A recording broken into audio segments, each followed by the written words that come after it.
जय हिंद दोस्तों दुनिया के कई देश ऐसे हैं जहां घूमने के लिए आपको वीज़ा की ज़रूरत नहीं होती, लेकिन वहीं अपने ही देश में ही कुछ ऐसी जगह हैं जहां घूमने के लिए आपको वीज़ा जैसे कागजात की ज़रूरत होती है। यहां आपको उस राज्य से परमिट लेना होता है। 5 अगस्त 2019 को जम्मू कश्मीर को विशेष दर्जा देने वाले अनुच्छेद 370 में कुछ तब्दीली की गई, जिससे ये अनुच्छेद प्रभावी नहीं रहा। लेकिन अब भी मुल्क में कई ऐसी राज्य हैं जिनके पास विशेष दर्जा है, और विशेष दर्जे से आशय ये है कि अब भी आप उन राज्यों में बिना सरकारी इजाज़त के या तो दाखिल नहीं हो सकते या फिर एक तय वक्त से ज़्यादा रुक नहीं सकते। तो दोस्तों, आज के इस वीडियो में हम बात करेंगे आज कुछ ऐसे ही राज्यों के बारे में जहां पर आज भी हमें जाने के लिए वीज़ा की ज़रूरत होती है। दोस्तों, ये वीज़ा क्या है? सबसे पहले आपको 4 लाइनों में बताते हैं कि इनर लाइन परमिट ILP है क्या, जिसे हम आंतरिक वीज़ा भी कहते हैं। इनर लाइन परमिट एक यात्रा दस्तावेज है जिसके जरिए देश का कोई भी नागरिक देश के किसी खास हिस्से में घूमने के लिए जाने के लिए या फिर नौकरी करने के लिए जा सकता है। इसे Bengal eastern frontier regulation act 1873 के तहत जारी किया गया था। इसकी शुरुआत अंग्रेजों के ज़माने में हुई थी, जब अंग्रेजों ने अपने व्यापारिक हितों की रक्षा के लिए इस दस्तावेज को बनाया था। आज़ादी के बाद भी इनर लाइन परमिट लागू रहा, लेकिन वजह बदल गई। भारत सरकार के अनुसार आदिवासियों की सुरक्षा के लिए ये इनर लाइन परमिट जारी किया जाता है। आसान भाषा में कहें तो ये इनर लाइन परमिट भारत सरकार की ओर से भारत के ही लोगों को दिया जाने वाला एक तरह का वीज़ा ही है।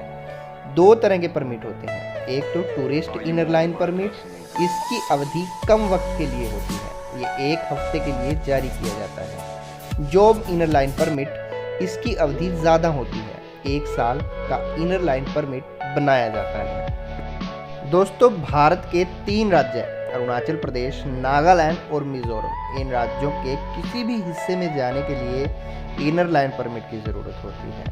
केंद्र शासित प्रदेश लद्दाख में भी ऐसा ही है। लेह जिले में जाने के लिए इनर लाइन परमिट की ज़रूरत पड़ती है। इसके अलावा लक्षद्वीप के लिए भी इनर लाइन परमिट की ज़रूरत होती है। इसके अलावा अंतर्राष्ट्रीय बॉर्डर से लगे राज्य राजस्थान, उत्तराखंड, हिमाचल प्रदेश के बॉर्डर के कुछ इलाकों पर जाने के लिए भी इनर लाइन परमिट की ही ज़रूरत होती है।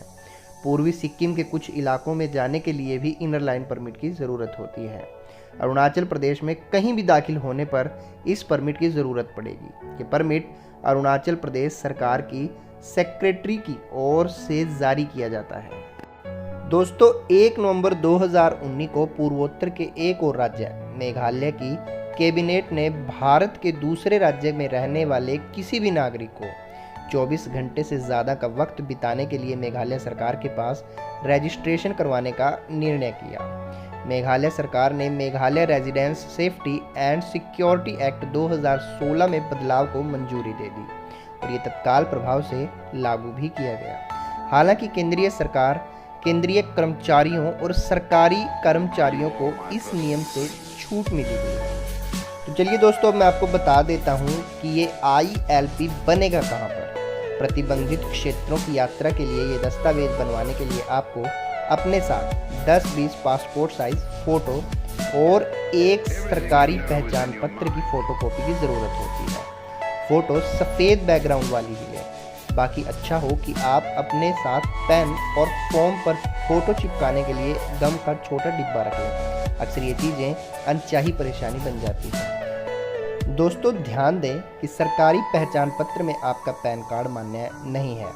वहीं 10 या उससे ज़्यादा फ़ोटो ले जाने से आपको एक राज्य से दूसरे या एक डिस्ट्रिक्ट से दूसरे डिस्ट्रिक्ट के लिए नया ILP बनवाने में सहूलियत रहेगी, क्योंकि कई जगह नए ILP की ज़रूरत आन पड़ती है। बीजेपी नेता अश्विनी उपाध्याय ने इस मामले को लेकर सुप्रीम कोर्ट का रुख किया था। याचिकाकर्ता ने इनर लाइन परमिट को अपने ही देश में वीज़ा लेने की तरह बताया था।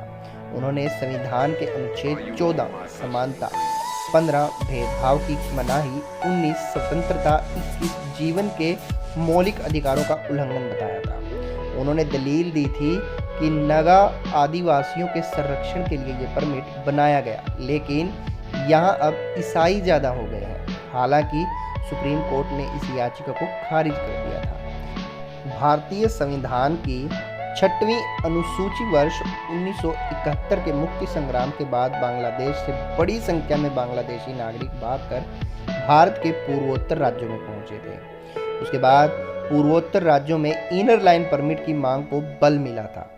फिलहाल पूर्वोत्तर राज्य के सभी राज्यों में इनर लाइन परमिट लागू नहीं होता है। हालांकि पूर्वोत्तर के राज्यों में इसकी मांग के समर्थन में आवाज़ें उठती रही हैं। नॉर्थ ईस्ट स्टूडेंट्स ऑर्गेनाइजेशन की ये मांग रही है कि पूर्वोत्तर के सभी राज्यों में इनर लाइन परमिट व्यवस्था लागू की जाए। नागरिकता संशोधन विधेयक की पृष्ठभूमि में इनर लाइन परमिट के साथ भारतीय संविधान की 6वीं अनुसूची का भी जिक्र हुआ है। भारतीय संविधान की 6ठी अनुसूची में आने वाले पूर्वोत्तर भारत के इलाकों को नागरिकता संशोधन विधेयक में छूट दी गई है। 6ठी अनुसूची में पूर्वोत्तर राज्य के असम, मेघालय, त्रिपुरा और मिजोरम राज्य हैं, जहां संविधान के मुताबिक स्वायत्त जिला परिषदें हैं जो स्थानीय आदिवासियों के अधिकारों की सुरक्षा सुनिश्चित करती हैं। भारतीय संविधान के अनुच्छेद 244 में इसका प्रावधान किया गया है। संविधान सभा ने 1949 में इसके जरिए स्वायत्त जिला परिषदों का गठन करके भारत विधानसभा को संबंधित अधिकार प्रदान किए थे। 6ठी अनुसूची में इसके अलावा क्षेत्रीय परिषदों का भी उल्लेख किया गया है। इन सभी का उद्देश्य स्थानीय आदिवासियों की सामाजिक, भाषाई और सांस्कृतिक पहचान बनाए रखना है। इसका मतलब ये हुआ कि अफगानिस्तान, पाकिस्तान और बांग्लादेश से 31 दिसंबर 2014 से पहले आए हिंदू, सिख, बौद्ध, पारसी, जैन और ईसाई यानी गैर मुसलमान शरणार्थी भारत की नागरिकता हासिल करके भी असम, मेघालय, त्रिपुरा और मिजोरम में किसी तरह की ज़मीन या कारोबारी अधिकार हासिल नहीं कर पाएंगे। तो दोस्तों, ये था हमारा आज का वीडियो। अगर आपको वीडियो पसंद आया हो तो वीडियो को लाइक करें और शेयर ज़रूर करें। आपके कमेंट हमारे लिए बहुत ही उपयोगी होते हैं, तो प्लीज़ कमेंट ज़रूर करें। जल्द ही मिलेंगे आपको फिर से नए वीडियो के साथ। तब तक के लिए जय हिंद, जय भारत।